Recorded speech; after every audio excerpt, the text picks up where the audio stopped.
Hari-hari terakhir. Inilah yang sangat penting untuk kalian ketahui. Pada hari-hari terakhir akan muncul banyak orang yang suka mengejek dan menertawakan ajaran benar. Mereka suka mengikuti berbagai keinginan hawa nafsunya sendiri. Mereka juga akan berkata, Kristus sudah berjanji akan datang kembali, tetapi nyatanya sekarang tidak ada, bukan? Semuanya itu omong kosong. Sejak zaman nenek moyang kita mati, bahkan sejak permulaan dunia, kehidupan tetap sama seperti biasa.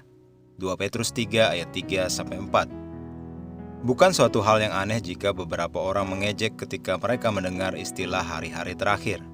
Mereka meragukan kepastiannya, karena mereka pikir mereka sudah terlalu lama mendengarnya.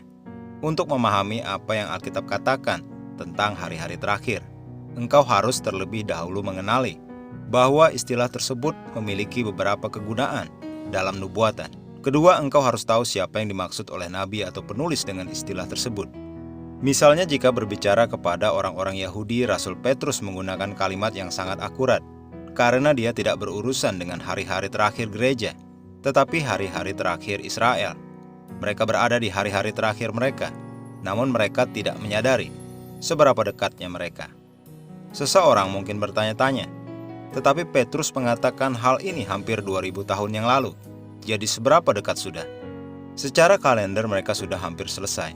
Daniel menubuatkan bahwa 70 minggu ditentukan untuk Israel, yang mengarah pada pembentukan pemerintahan 1000 tahun dari Mesias. Tuhan telah berjalan bersama dengan mereka sesuai kalender sampai Mesias datang pada minggu ke-69. Antara minggu ke-69 dan ke-70 datanglah masa gereja. Jadi Petrus benar telah mengatakan kepada anak-anak Israel bahwa mereka berada di hari-hari terakhir pada saat itu, karena mereka sudah berada di minggu ke-69. Hari ini bukan hanya Israel saja di hari-hari terakhirnya, tetapi masa gereja juga sedang menuju kesudahan. Kita berada dalam masa yang dianggap sebagai bagian paling sengit dari pertempuran selama ini. Namun kita telah dilatih untuk diperlengkapi untuk saat-saat ini. Dan kita melakukan serangan besar-besaran, melawan kekuatan kegelapan, saat kita mempersiapkan umat Tuhan di setiap negara untuk kedatangan kedua kalinya dari Tuhan dan Tuhan kita. Pastikan untuk menjadi bagian dari pekerjaan besar ini dan memenangkan jiwa bagi Kristus. Lukas 12 ayat 39-46. Tetapi ketahuilah ini, jika tuan rumah tahu pukul berapa pencuri akan datang, ia tidak akan membiarkan rumahnya dibongkar. Hendaklah kamu juga siap sedia, karena Anak Manusia datang pada saat yang tidak kamu sangkakan. Kata Petrus, Tuhan kamikah yang engkau maksudkan dengan perumpamaan itu atau juga semua orang?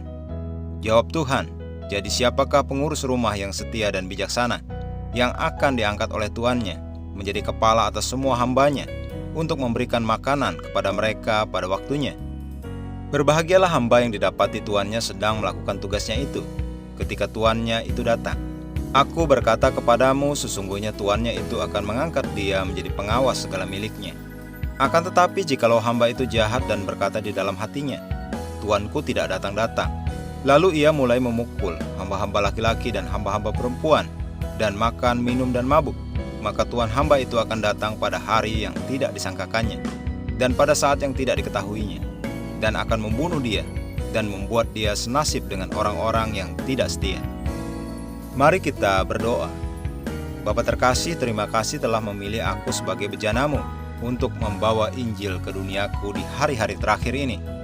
Engkau telah mengurapi aku untuk membebaskan manusia dari perbudakan ke dalam kebebasan mulia anak-anak Allah.